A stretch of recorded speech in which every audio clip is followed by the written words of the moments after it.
morning, everyone. A very warm welcome to all the dignitaries, our CEO, principal, teachers, friends, and future parliament members. Today is a special day because we're stepping into a space where ideas matter, voices count, and every opinion has the power to shape the future.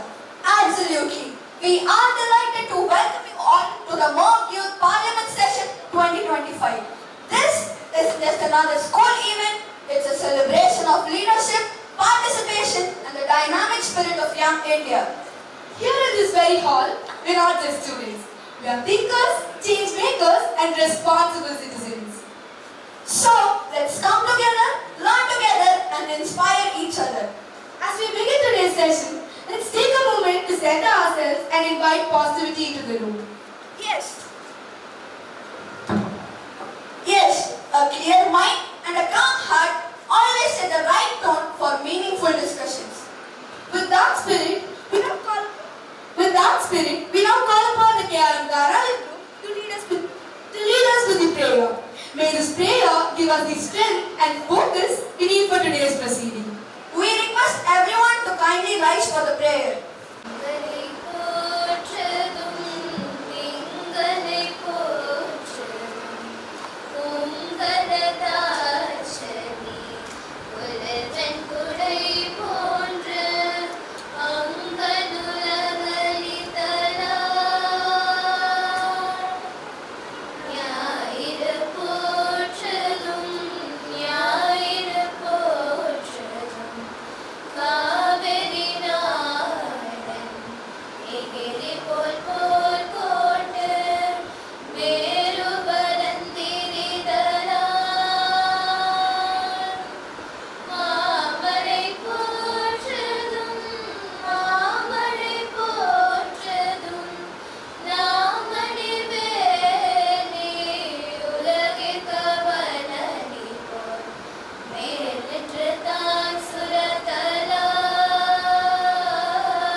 We ask everyone to please be seated as we continue with the program.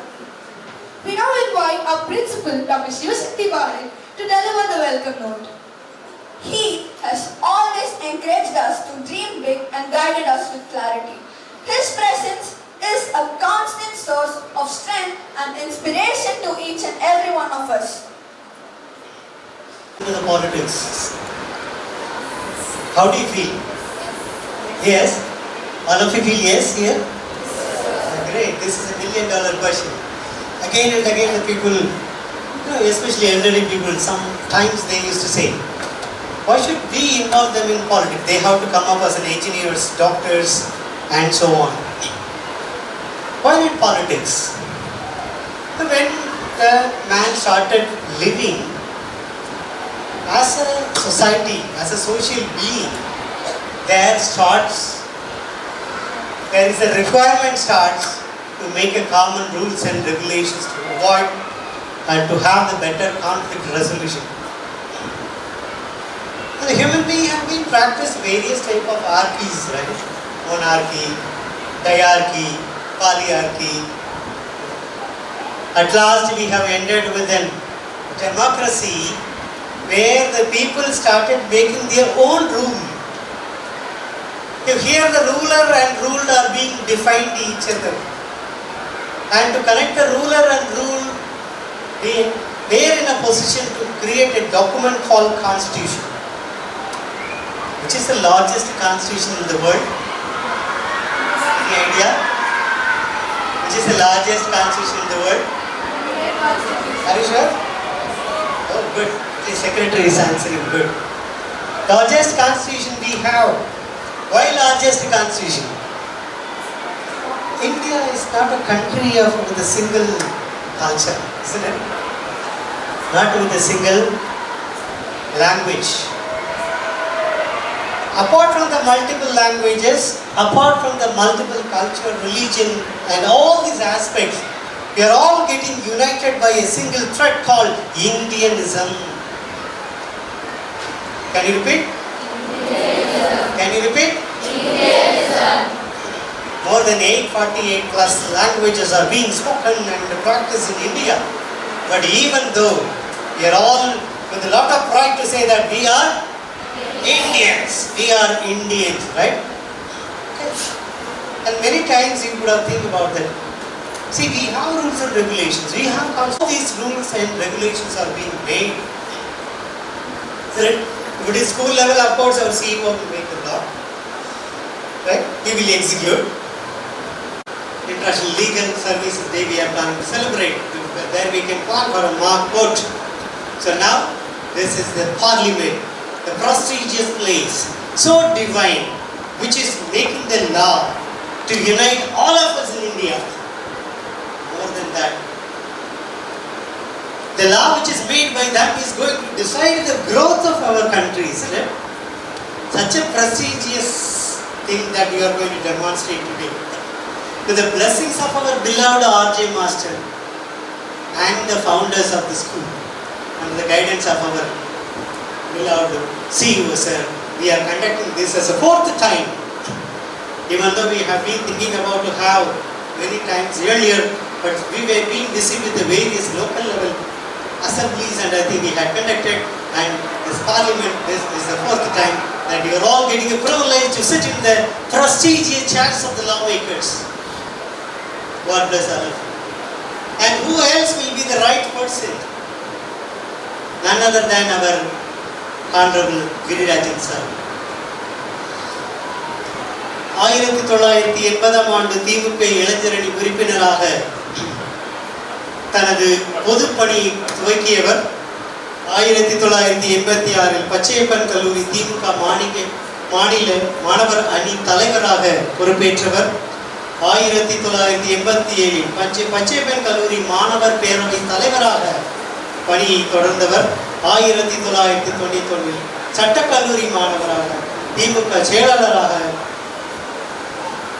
1992 வட சென்னையின் மாவட்ட பிரதிநிதியாக தொடர்ந்து பொதுக்குழு உறுப்பினராக 3 முறைக்கு மேல் தேர்ந்தெடுக்கப்பட்டவர்.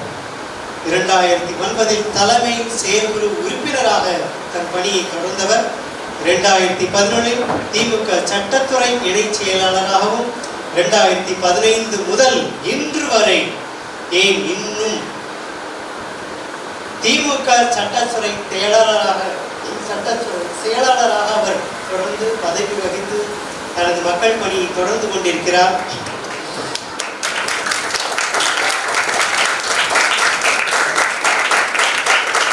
இது மட்டுமின்றி அவர் மிகச்சிறந்த வழக்கறிஞரும் கூட. And kindly note down the humanities students. So taking law is not just for proceeding with your advocate work alone, right? You can go ahead with in politics too. The greatest architect of our India, they are belonging to this type of frame, that is law and legal. இதை தவிர 1996 புரசைவாக்கம் கூட்டுறவு வங்கி இயக்குநராகவும் பணியாற்றியிருக்கிறார். 1996 சென்னை மாநகராட்சி வழக்கறிஞராகவும், 2001 சென்னை மாநகராட்சி மாமன்ற உறுப்பினராகவும், 4வது மண்டல குழு தலைவராகவும், 2006 தமிழ்நாடு வீட்டு வசதி வாரிய வழக்கறிஞராகவும் தனது வழக்கறிஞர் பணியையும் கட்சி பணியையும் ஒருங்கே சேர்த்து இந்த மக்களுக்காக பணியாற்றி கொண்டிருக்கிற ஆனரபிள் கிரிராஜன் ஐயா அவர்களை வருக வருக என்று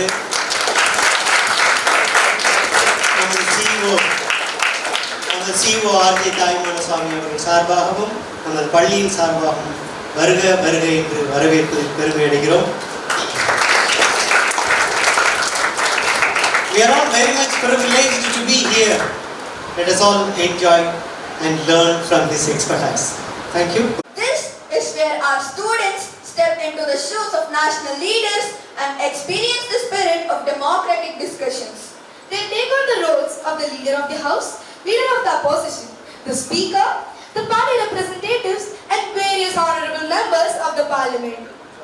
They will also present questions, respond to debates, share data, raise concerns, and even take oath, just like in a real parliamentary session. So dear spectators, join us in giving a warm and encouraging welcome to all our members of today's Youth Parliament. Let the session begin. Honorable members, a very good morning to all of you. I welcome you all to the National Youth Parliament session. We begin today's session with oath of the newly elected members. Secretary General, please. Mr. Gokul Kyar, who stands elected from the Wayanad constituency of Kerala State, will now take the oath or affirmation. Mr. Gokul Kyar, please. Sir, do you want to take the oath or affirmation? Oath, please. In which language would you like to take the oath? In Malayalam, please. ഞാൻ Gokul KR youth പാർലമെന്റിന്റെ lower ഹൗസിൽ മെമ്പറായി തിരഞ്ഞെടുത്തിരിക്കുന്നു. ഇപ്പോൾ ദൈവത്തിന്റെ പേരിൽ ഭാരതത്തിന്റെ കോൺസ്റ്റിറ്റ്യൂഷനെ നല്ല വിധത്തിലേ അനുസരിക്കുമെന്നും ഈ ദേശത്തിന്റെ സോവറൈനിറ്റിയും ഇന്റഗ്രിറ്റിയും കാത്തുവെക്കുമെന്നും എനിക്കിടാൻ തുടങ്ങുന്ന ഡ്യൂട്ടിയെല്ലാം നന്നായി നിഷ്ഠയോടെ നിറവേറ്റുമെന്നും ഇവിടെ ഞാൻ സത്യം ചെയ്യുന്നു. Thank you. के रूप में भगवान की साक्षी मानकर शपथ लेती हूँ कि मैं विधि द्वारा इस्तदाप्ति भारत के संविधान के प्रति सच्चा निष्ठा और निष्ठा रखूंगी, देश की संप्रभुता और अखंडता की बनाए रखूंगी और जिस कर्तव्य की मैं करने वाली हूँ उसे ईमानदारी से निभाऊंगी. धन्यवाद.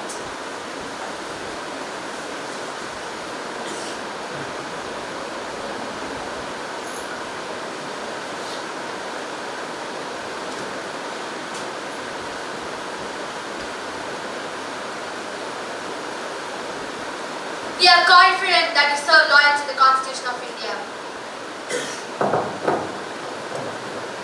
I refer with profound sorrow to the passing away of Shri R, former Member of Parliament and a senior leader of the Communist Party of India. Shri R devoted his life to championing the rights of the underprivileged, workers and farmers. Throughout his political career, he remained steadfast in his principles, always advocating for social justice, equality and democratic values. His contribution to the parliamentary debates and policy making reflected his deep intellect, integrity and dedication to public service. In his demise, the nation has lost a committed leader, a true patriot and voice for the people. We mourn his loss and extend a heartfelt condolences to his immediate family.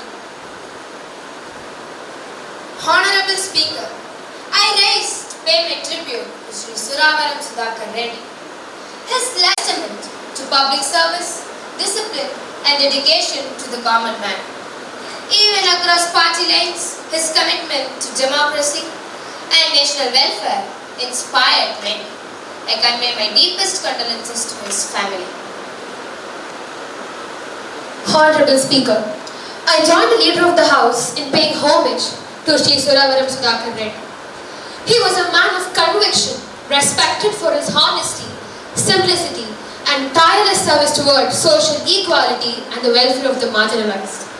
I extend my deepest condolences to his bereaved family.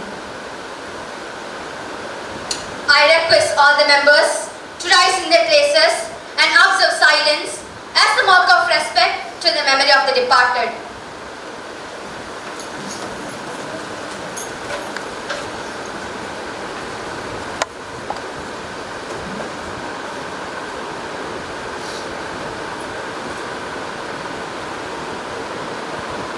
Please be seated. Secretary, may convey the message of condolence to the bereaved family. Yes, madam. Members, let us move on to the next item in the list of business today. The question hour. Question number 301. Honorable Speaker, FDI inflows show rupees 6.2 lakh crore, but manufacturing FDI has decreased and 20% of Jandan accounts remain inactive. How will the government ensure real investment growth and meaningful financial inclusion?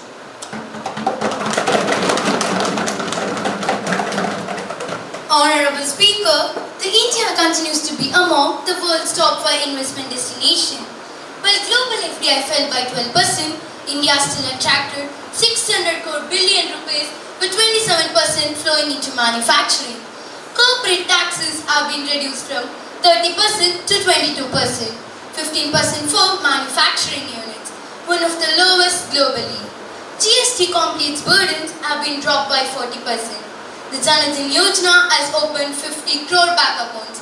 The active usage of these bank accounts have grown from 58% to 78% due to digital payments, RuPay activation and overdraft incentives.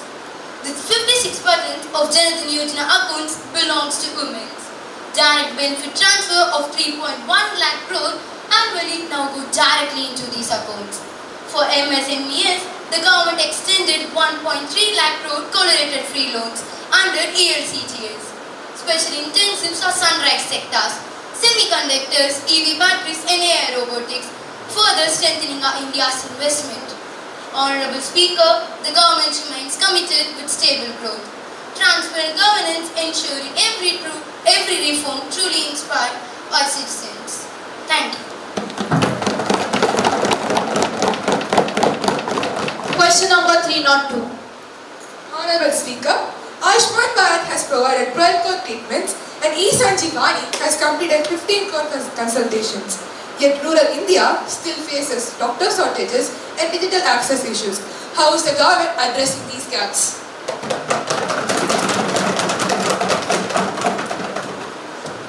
Honorable Speaker, Ayushman Bharat has saved poor families over 57,000 crore with 12 crore free hospital treatments. Over 1.6 lakh health and wellness centers offer universal screening for hypertension, diabetes, cancer and anemia, reaching 68% blood pressure coverage and 54% diabetic coverage. To end doctor shortages, medical seats have more than doubled from 50,000 to 1,07,000, a 110% increase. PG seats have risen 93% and 22 new AIMS-like institutions are operational or under construction. Rural internship mandates and incentives have increased rural doctor deployment by 27%. Digital health infrastructure is expanding fast. E-Sanjeevani has completed 15 crore teleconsultation, with women making up 53% of users. BharatNet Phase 2 has connected 1.9 lakh villages with fiber internet to support telemedicine, digital diagnostics and e-health records. Honorable Speaker, health is not optional, it's fundamental. We will continue to expand access, upgrade facilities and make healthcare equitable and future ready for every citizen. Thank you. Question number 303. Honorable Speaker, if Poshan Abhiyan covers 10 crore mothers and children and 700 one-stop centers support women, why do malnutrition and crimes against women remain high?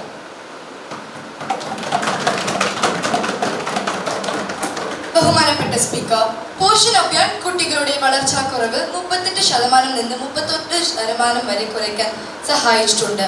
Anaemia 6% കൂടുതൽ കുറഞ്ഞിട്ടുണ്ട്.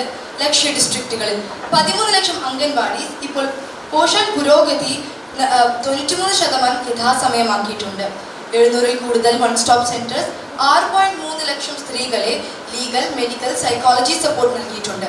Mission ശക്തിയിൽ സമ്പാൽ ഭാഗം വഴി 24 മണി നേരവും emergency help line നൽകിയിട്ടുണ്ട്. സ്ത്രീകൾ നയിക്കുന്ന സംരംഭങ്ങൾ വളരെ വേഗം വളരുന്നുണ്ട്. സെൽഫ് ഹെൽപ്പ് ഗ്രൂപ്പ്സ് 8 കോടി സ്ത്രീകളെ സഹായിക്കുന്നുണ്ട്. ഇവയിൽ 73% സെൽഫ് ഹെൽപ്പ് ഗ്രൂപ്പ്സ് ഇന്ത്യയുടെ ബാങ്കോട് ഡിജിറ്റലി ലിങ്ക്ഡ് ഉണ്ട്. സ്റ്റാൻഡപ്പ് ഇന്ത്യയുടെ മൂലം 3 ലക്ഷം സ്ത്രീകൾക്ക് ലോൺ ലാഭിച്ചിട്ടുണ്ട്. ബഹുമാനപ്പെട്ട സ്പീക്കർ, സ്ത്രീ സുരക്ഷ, കുട്ടികളുടെ പോഷണം സർക്കാരിന് വളരെ പ്രധാനപ്പെട്ടതാണ്. സർക്കാർ എല്ലാ സ്ത്രീകൾക്കും എല്ലാ കുട്ടികൾക്കും സുരക്ഷിതരാക്കുന്നു, ശക്തരാക്കുന്നു, അഭിമാനിതരാക്കുന്നു. Thank U.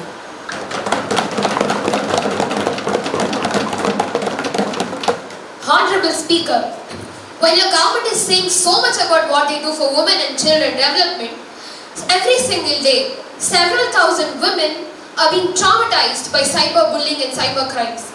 What are the measures that your government is going to take against such kind of things?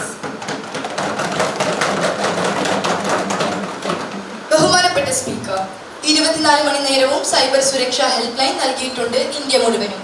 കൗൺസിലർമാരുടെ സഹായത്തോട് help line നടക്കുന്നുണ്ട്. കോളിലൂടെ എല്ലാ സൈബർ പ്രശ്നങ്ങൾക്കും പരിഹാരം നൽകിയിട്ടുമുണ്ട്. Question number 304. Speaker, PMKUY has trained 1.37 crore youth and gig workers contributed 1.5% of GDP. Yet, unemployment amongst educated youth still remains high and gig workers lack social security.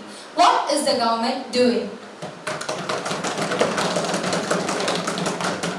Honorable Speaker, PMKVY has trained over 1.37 crore youth with 62% placement in the priority sectors.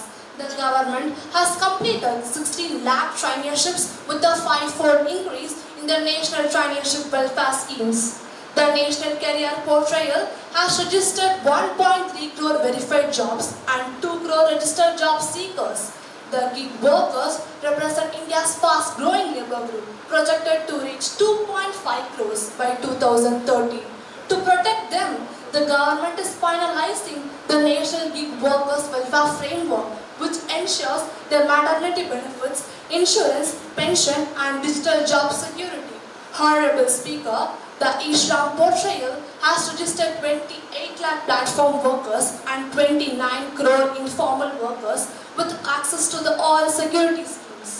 Honorable Speaker, will continue strengthening skilling programs, protecting workers' rights and ensuring that India's youth receive meaningful opportunities in the field of modern day workforce.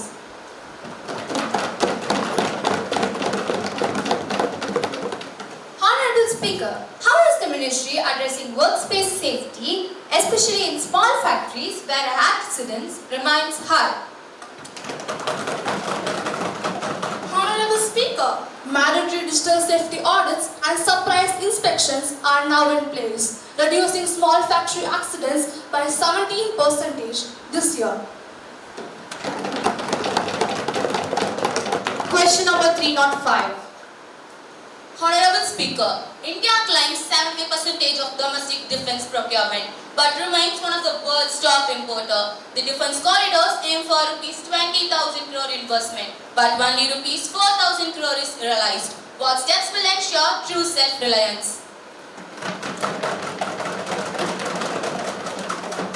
Honorable Speaker, domestic has reached 75%, increasing indigenous production by 200% in just 5 years.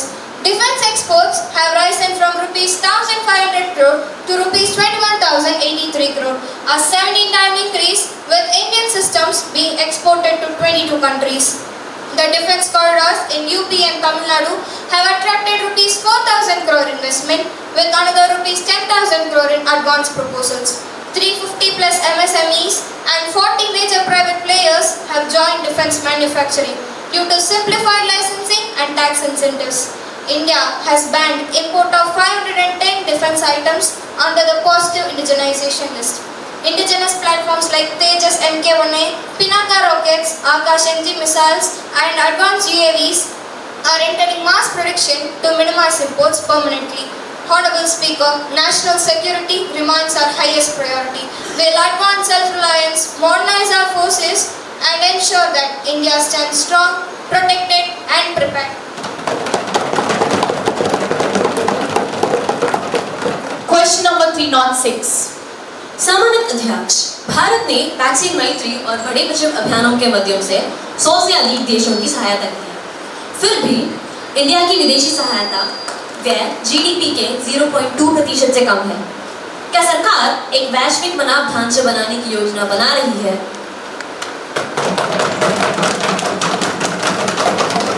Honorable Speaker, in our ministry's defense, India has supplied 282 million COVID vaccines to over 100 countries, making it the world's largest humanitarian vaccine contributor. Operation Ganga powered by 22,500 citizens and Operation Kaveri has rescued over 3,800 citizens during the Sudan conflict. India has also supplied 2.5 lakh tons of food grains to neighboring countries facing crisis. A global crisis response cell is being developed to monitor international emergencies in real time, coordinate evacuations and deploy humanitarian forces faster. India's leadership at the G20, the Quad, the Indo-Pacific Ocean Alliance and the United Nations missions reflect its expanding global presence. Honorable Speaker, foreign aid is being spent strategically to support climate, disaster relief and regional stability, ensuring India remains a trusted global partner. Honorable Speaker, India's global role is rising. We will ensure to uphold national interests, strengthen partnerships and make sure India remains a trusted voice in foreign affairs.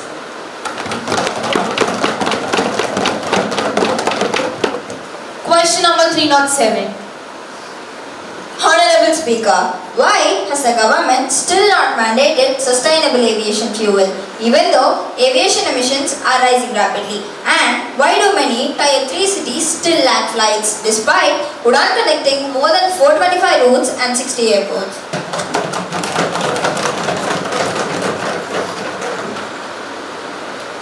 மதிப்பிற்குரிய பேச்சாளர், நிலையான விமான எரிபொருளுக்கு மாறுவதற்கு அரசாங்கம் படிப்படியாகவும் நடைமுறை ரீதியாகவும் ஒரு உத்தியை பின்பற்றி வருகிறது. தற்போது SAF வழக்கமான ATF-ஐ விட கிட்டத்தட்ட 4 மடங்கு அதிகமாக செலவாகிறது. இது பயணிகள் கட்டணத்தை 18 இருந்து 22% அதிகரிக்கும். குடிமக்களுக்கு சுமையை தவிர்க்க உள்நாட்டு உற்பத்தி விரிவடைந்த பின்னரே கட்டாய கலப்பு தொடங்கும்.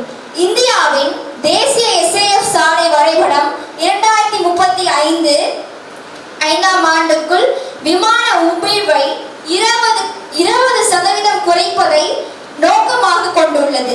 மேலும் 2027 ஆண்டுக்குள் 5% SAF கலப்பு தொடங்கும். 80 இருந்து 100 மில்லியன் லிட்டர் கொள்ளளவு கொண்ட 5 பிரத்யேக SAF ஆலைகள் ஏற்கனவே வளர்ச்சியில் உள்ளன. விமான போக்குவரத்து சூழலை பசுமையாக்க 66 விமான நிலையங்கள் இப்போது முழுமையாக புதுப்பிக்கத்தக்க ஆற்றலில் இயங்குகின்றன. 2030 ஆண்டுக்குள் 100% பசுமை ஆற்றல் விமான நிலையங்கள் இலக்காக கொண்டது. கடந்த 6 ஆண்டுகளில் விமான நிலையங்கள் கார்பன் வெளியேற்றத்தை 36% குறைத்துள்ளன. கொச்சி விமான நிலையம் உலகின் முதல் முழுமையான சூரிய சக்தியில் இயங்கும் விமான நிலையமாகும். இணைப்பில் உதான் 425 கூட்டல் வழி திட்டங்களை செயல்படுத்தியுள்ளது மற்றும் 60 குறைவான விமான நிலையங்களை புதுப்பித்துள்ளது. இதன் மூலம் 1.1 கோடி பயணிகள் மானிய விலையில் பயணிக்க முடியும். அடுத்த உதான் கட்டம் புதிய விமான நிலையங்கள் அதிகரிக்க நம்பிக்கைத்தன்மை, இடைவெளி நீதி மற்றும் விரைவான நிலம் கைப்படுத்தல் ஆகியவற்றை ஆதரவுடன் 2028 ஆண்டுக்குள் முழு பிராந்திய இணைப்பை இலக்காக கொண்டு அடுக்கு 3 நகரங்களுக்கு முன்னுரிமை அளிக்கும். கௌரவ சபாநாயகர் அவர்களே, இந்தியாவின் விமான போக்குவரத்து துறை தூய்மையாகவும் பாதுகாப்பாகவும் அனைவரையும்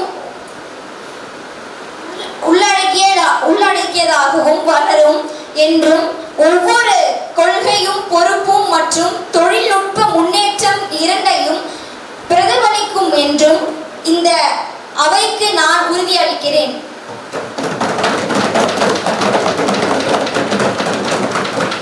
Next on the list, we have breach of privilege to take place. Mohtaram Speaker Sahiba, आज मैं इस नवंबर हाउस के सामने खड़ी होकर एक कौमी अहमियत के मसले पर बात करने जा रही हूँ। हमारे मुल्क के जो मुकद्दस निशान और नाम का जो गलत इस्तेमाल हो रहा है वो बढ़ गया है, वो बहुत ज़्यादा बढ़ रहा है। ये सब emblems and names prevention of improper use act 1950 के तहत माना है। हमारे कौमी निशान कोई सजावट की चीज़ नहीं, ये हमारे मुल्क की पहचान है और इनकी हिफाजत बहुत लाजमी है। लेकिन मौजूदा कानून में जो सिर्फ जुर्माना 500 रुपये है वो 7 पर 4 साल पुराना है और आज के दौर में इसका कोई असर नहीं पड़ता। सरकार की 2025 के रिव्यू के मुताबिक पिछले 5 सालों में एम्बलम के गलत इस्तेमाल में 260% इजाफा हुआ है। 2019 से 2024 के बीच 1400 से ज़्यादा कंप्लेंट्स आई, जिसमें लगभग 22% कमर्शियल प्रोडक्ट्स ने झूठी तरह गवर्नमेंट का अप्रूवल दिखाया। आजकल misuse e commerce ads, social media branding और इलीगल लेटर हेड्स में भी पाया जा रहा है। इसको रोकने के लिए सरकार सख्त तब्दीलियां ला रही है। जुर्मानों को 5000 से 50 लाख तक बढ़ा दिया गया है। जानबूझकर कानून तोड़ने के लिए 6 महीने की तक सजा मिल सकती है और इलीगल ऑनलाइन कंटेंट को विदिन 48 घंटों में हटाना जरूरी हो गया है। एक ऑनलाइन पोर्टल भी चल रहा है। 3 सालों में 12,000 एप्लीकेशन आई, जिसमें 68% ऑनलाइन कंटेंट की वजह से रिजेक्ट हुई। मोहतरम स्पीकर साहिबा, पैगाम साफ है, हिंदुस्तान अपने कौमी निशानों को बिगड़ने, गलत इस्तेमाल होने या पैसे बनने की चीज़ होने नहीं देगा। इन नए कदम से हम ये यकीन बनाते हैं कि हर निशान वो इज्जत से ट्रीट होगा जिसके वो हकदार है। Thank you. Ms. Nafia, have you given notice of this matter earlier? हाँ स्पीकर, आज सुबह 10 बजे मैंने नोटिस सबमिट कर दिया।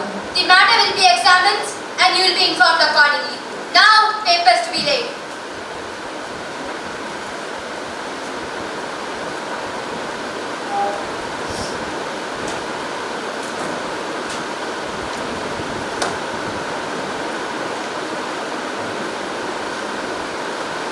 Honorable Minister of Law and Justice, Mr. Abhinav. Honorable Speaker, I beg to lay on the table GSR 564E dated the 12th October 2025 notifying the implementation of Digital Evidence Authentication and Integrity Rules 2025. Under the Information Technology Act 2000, these rules aim to protect the admissibility and protection of digital evidence in courts by introducing AI-based verification mechanisms and secure digital signatures for all judicial and investigative authorities across India. Thank you.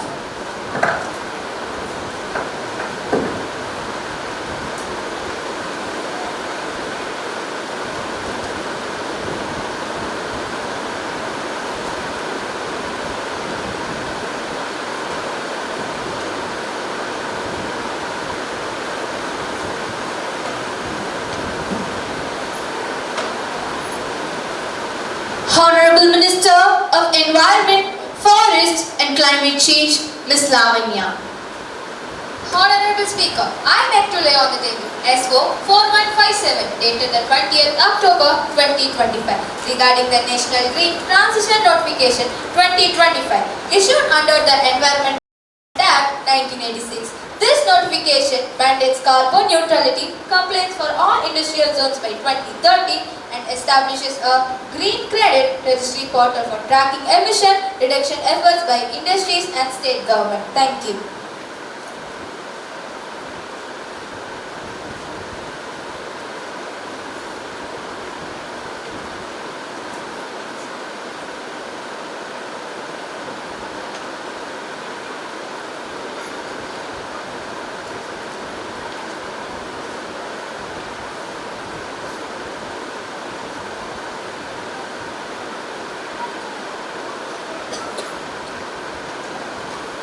Honorable Minister of Communications, Mr. T. Sanjay. Honorable Speaker, I beg to lay on the table GSR 5890 dated the 29th October 2025 notifying National 6G Communication Framework formulated under Indian Telegraphic Act 1885. This framework focuses on expanding rural connectivity, enhancing satellite-based internet access, and promoting secure indigenous city infrastructure, ensuring India's leadership in next-generation communication technologies.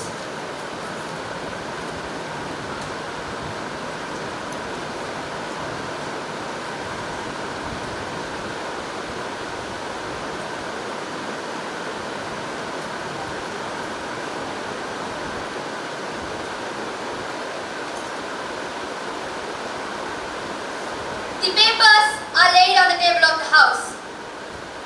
The next item on the list of business today is the message from the upper chamber. The Secretary General will now report the message received from the upper chamber of the Youth Parliament. Honorable Speaker, I have to report the following message received from the upper chamber of the Youth Parliament. The 130th Constitution Amendment Bill 2025 seeking to establish the National Digital Governance and Transparency Framework has been referred to a joint parliamentary committee for detailed examination after being introduced in the Lok Sabha by the Honorable Minister of Law and Justice, Mr. Abhinav, following a concise yet constructive discussion. The Secretary General today on the table a copy of the bill as passed by the upper chamber.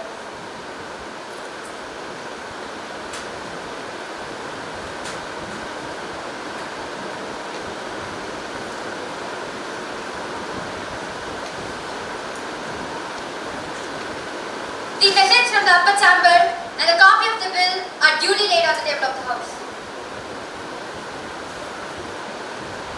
Honorable Speaker, I lay on the table of the House the 130th Constitution Amendment Bill 2025 seeking to implement the National Digital Governance and Transparency Framework as passed by the upper chamber of the Youth Parliament in the Lok Sabha in November 2025 by the Honorable Minister of Law and Justice, Mr. Abhinav. Honorable members, at this stage of the proceedings, I have to make an important announcement. On my behalf and on the behalf of the honorable members of this House, I have great pleasure in extending a warm welcome to the King of Bhutan, Jigme Kesa Namgyal Wangchuk,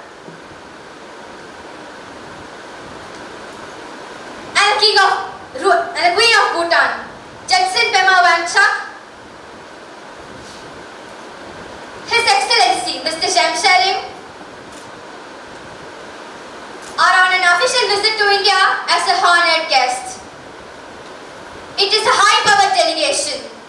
They are now seated in the special box. We also convey our warm greetings and very best wishes through them to the government of Bhutan and the friendly people of Bhutan.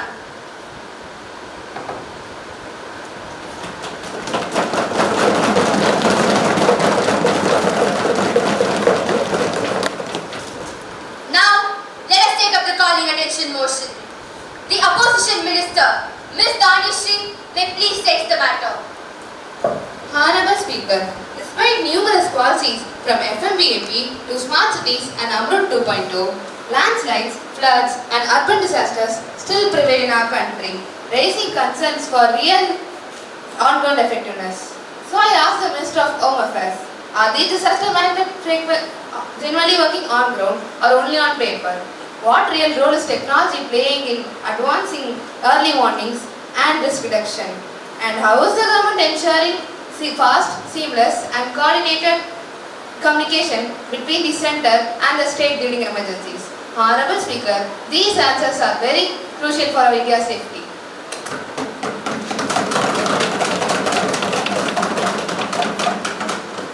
Honorable Minister of Home Affairs, please respond.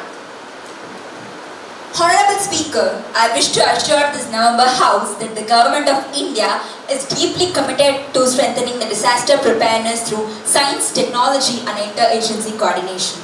Advanced technologies are the core of our strategy.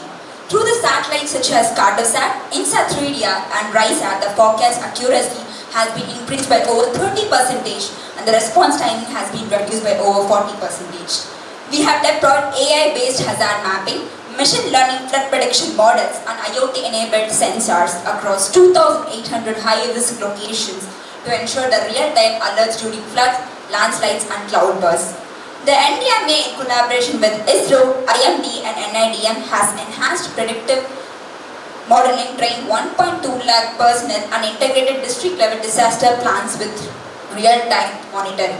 To strengthen the coordination, the government has also launched Disha Portal 2.0 in 2025, enabling the instant connectivity with 739 districts, live drone-based assessments and damage reports within 20 minutes, which was several hours earlier. Our NDRF has also been significantly modernized, equipped with AI-assisted drones, robotic debris removers and thermal imaging systems. The NDRF has carried out 485 rescue operations in 2024-2025 and saved over 42,000 lives during these natural calamities. Financial assistance under the NDRF and SDRF has been disbursed digitally, ensuring the transparency and reducing the delays. In the last 2 years alone, rupees 23,700 crores has been released to the affected states for the relief and rehabilitation. Recent events such as the flash floods in Sikkim and Assam in 2025, the landslides in Himachal Pradesh and urban flooding in Chennai and Bangalore have reinforced the need for stronger climatic adaptation, river basin management and resilient infrastructure. At the same time, the government is prioritizing the need for long-term measures such as curbing the deforestation, regulating the unplanned construction and improving the community level early warning dissemination. Honorable Speaker, the Ministry firmly believes that the disaster-resilient India requires not only the technological advancement but also the collective responsibility where every state government, department and a citizen play an active role in safeguarding our nation. Thank you. The House takes note of the statement made by the Honorable Minister.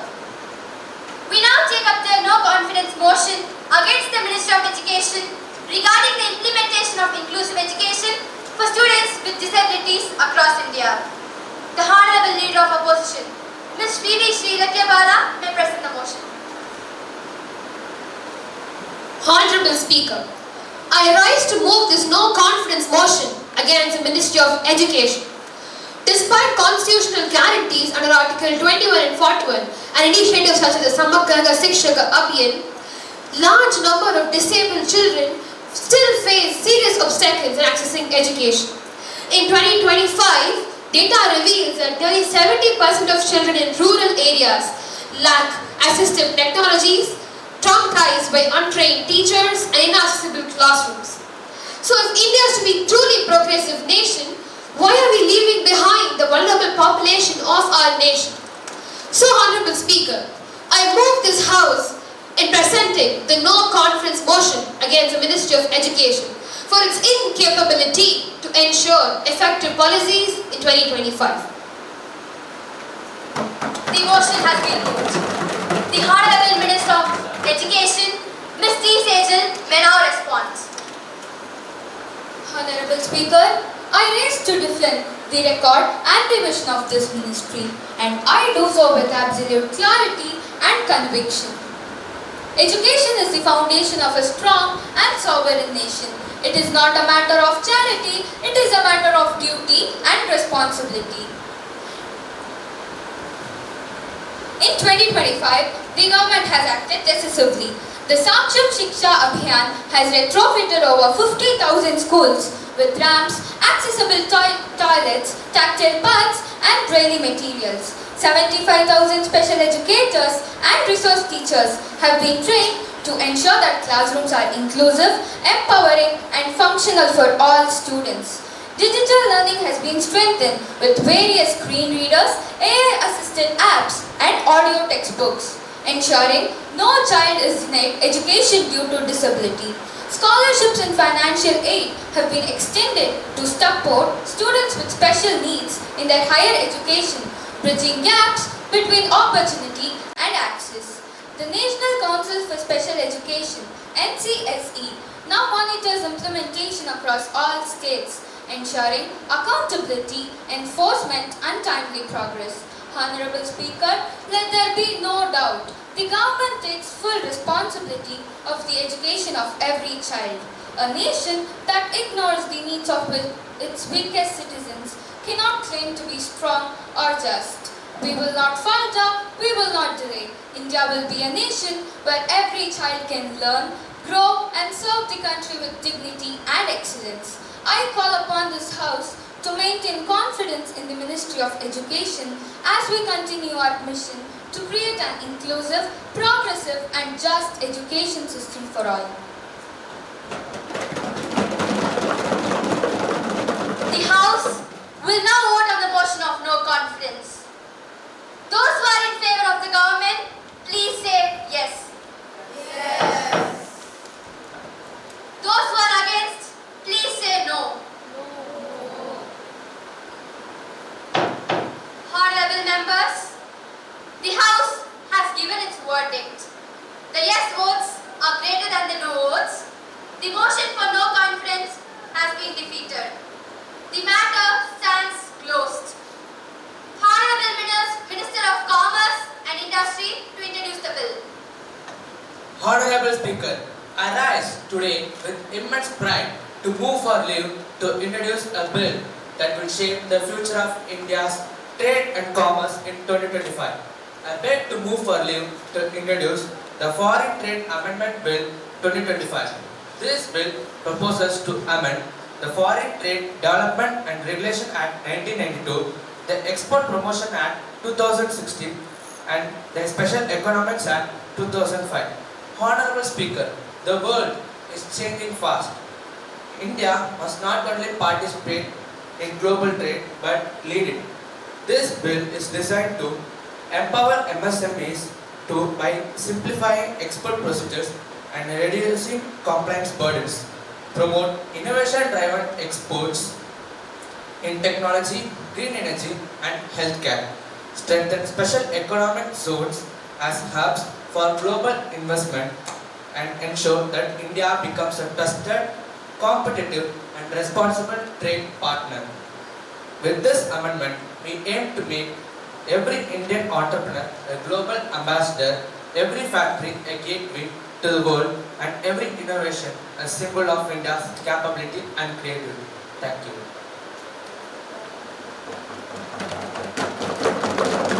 The question is that leave be granted to introduce a bill further to amend the Foreign Trade Amendment Bill 2025. Those who are in favor of the government, please say yes. Yes.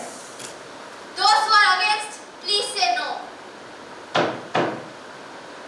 I think the ayes have it, the yes have it, the yes have it. Leave is granted. Honorable Speaker, I now introduce the bill confident that it will propel India to the forefront of global trade, empower our businesses and create opportunities for every citizen.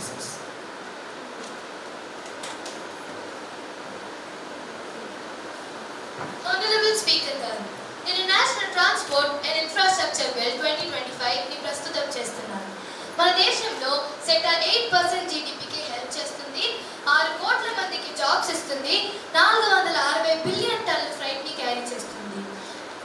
కానీ traffic జామ్లు పెరిగిపోవటం, climate problems, high logistics cost వల్ల ఇప్పటికీ మనకి eco friendly, safe మరియు advance mobility system అవసరం. ఈ bill Viksit Bharat 2047కి సింక్లో ఉంటుంది. దేశమంతా ట్రాన్స్పోర్ట్ని మోడర్న్ చేయడానికి, సస్టైనబిలిటీ, డిజిటల్ సిస్టమ్స్ మరియు కనెక్టివిటీని పెంచడానికి. Key provisions integrated national transport bill. ఈ బిల్తో కంట్రీలో 63 లక్షల kilometre roads, 68,000 kilometre railways, 111 waterways, 148 airports మరియు 21 సిటీస్లో మెట్రో నెట్వర్క్స్ని ఒకటే గ్రిడ్ లాగా కనెక్ట్ చేస్తారు. దీనివల్ల ఫ్లైట్ టైం 28% తగ్గుతుంది, లాజిస్టిక్స్ కాస్ట్ 15 నుంచి 18% వరకు రెడ్యూస్ అవుతుంది. Green transport transition. Transport sector ఇప్పుడు 13.5% CO2 ఎమిట్ చేస్తుంది. అందుకే బిల్ ప్రకారం 2030కి 40% పబ్లిక్ ట్రాన్స్పోర్ట్ ఈవీస్గా మారాలి. 12 కోట్ల క్లీన్ మొబిలిటీ కోసం అలొకేట్ చేస్తారు. ప్రతి 25 కిలోమీటర్ల కిలోమీటర్కి ఈవీ ఛార్జింగ్ స్టేషన్ కంపల్సరీ మరియు 12 కారిడార్లో హైడ్రోజన్ హబ్స్ డెవలప్ చేస్తారు. Smart mobility technologies, AI traffic systems, GPS flight tracking, digital tolls మరియు మెట్రో ఆటోమేషన్ ద్వారా ఎఫిషియన్సీ పెరుగుతుంది. మ్యాండేటరీ ఈ-టెక్నిక్ మరియు రియల్ టైమ్ అప్డేట్స్ వల్ల టైర్ 1 సిటీస్లో ట్రావెల్ టైం 22% వరకు రెడ్యూస్ అవుతుంది.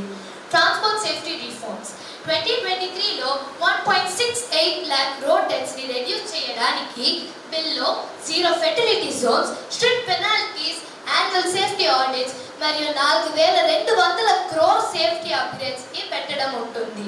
రూరల్ కనెక్టివిటీ గ్రామ పంచాయతీలలో 22% ప్లేసెస్కి ఇంకా ట్రాన్స్పోర్ట్ లేదు. దీనివల్ల ఈ బిల్లో 1.5 lakh విలేజెస్ని కనెక్ట్ చేస్తుంది. 550 బ్లాక్స్లో 24/7 రూరల్ బస్ సర్వీసెస్ ఎక్స్పాండ్ చేస్తుంది. అలాగే ఐలాండ్ రీజియన్స్లో వాటర్ ట్యాంకర్స్ ఇంక్లూడ్ చేస్తుంది.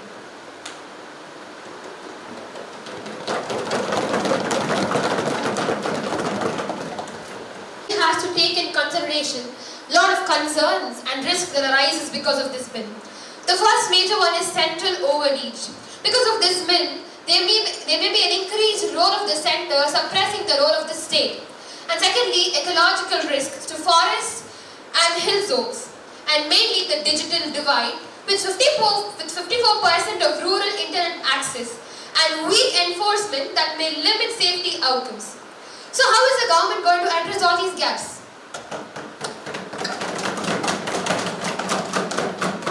Honorable Speaker గారు, దానికి centre state mobility council set చేస్తున్నాం.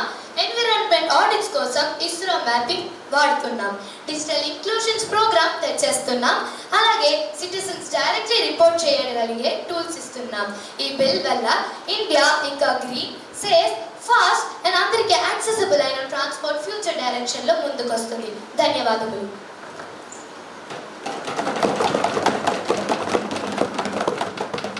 Honorable members, the House has now concluded the discussion on the National Transport and Infrastructure Amendment Bill 2025. The bill shall now be put to vote by the members of this House. Those in favor of this bill, please say yes. Yes. Those who are against, please say no. I think the ayes have it. The yes have it. The yes have it. As the bill has been passed by the majority of this Honorable House, it will now be sent to the upper house for their consideration and further legislative action as per the parliamentary procedure. To conclude, today's deliberations have once again demonstrated the strength of our democratic values, meaningful debate, our active participation and collective responsibility.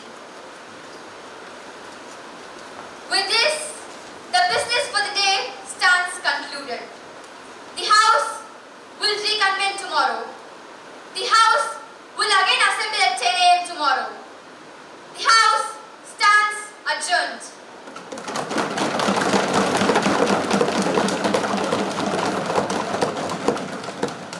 Everyone, please rise for the national anthem.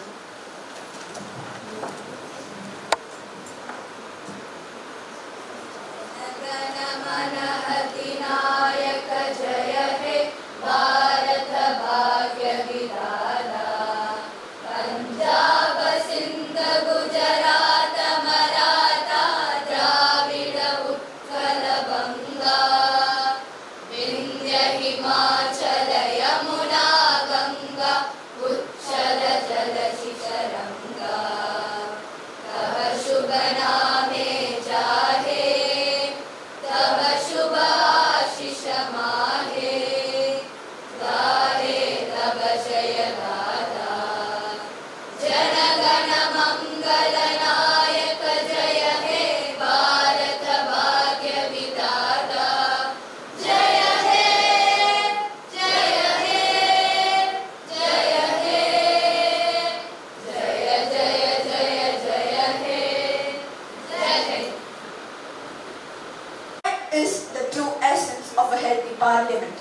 On behalf of everyone here, we extend our heartfelt appreciation to all the participants.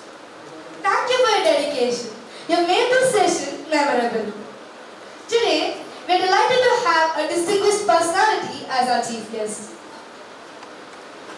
It is our privilege to introduce the man who has made remarkable contributions to law, governance and public service. He is an advocate, a dedicated leader and an influential voice in state politics.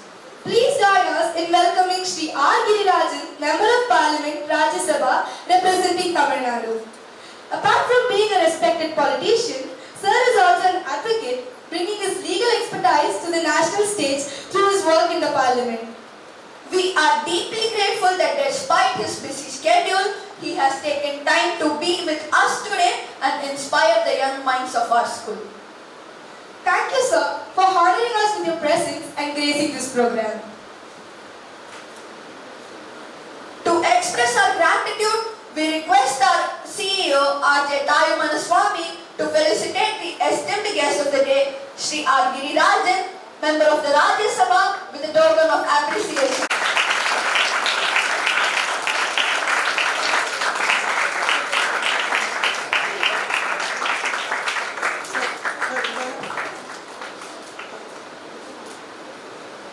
And now, we arrive at a truly exceptional moment in today's program. With great respect, we invite the chief guest to address the gathering and share his thoughts with us. All of us are eager to learn about his experience in public service and governance. Yes, this is a wonderful opportunity to hear from someone who has lived the true essence of Parliament. Sir, we now request you to lead this meeting. Thank you to everyone. Respected Tayumanaswamy, who is correspondent this KRM Public School, and Sivasakti Balan, principal KRM School, and beloved students, staffs, teachers, and other personalities. Thank you to all who has invited me here to address this Parliament, mock Parliament. It is my great pleasure to be here among the young people of next generation who leads this country in future. As a chief guest here, nothing gives me more pleasure than this. This youth parliament provides you a wonderful opportunity to know about the constitution and functions of parliament, and also to understand how the parliament functions, to perform the constitutional duties as well as enacting laws.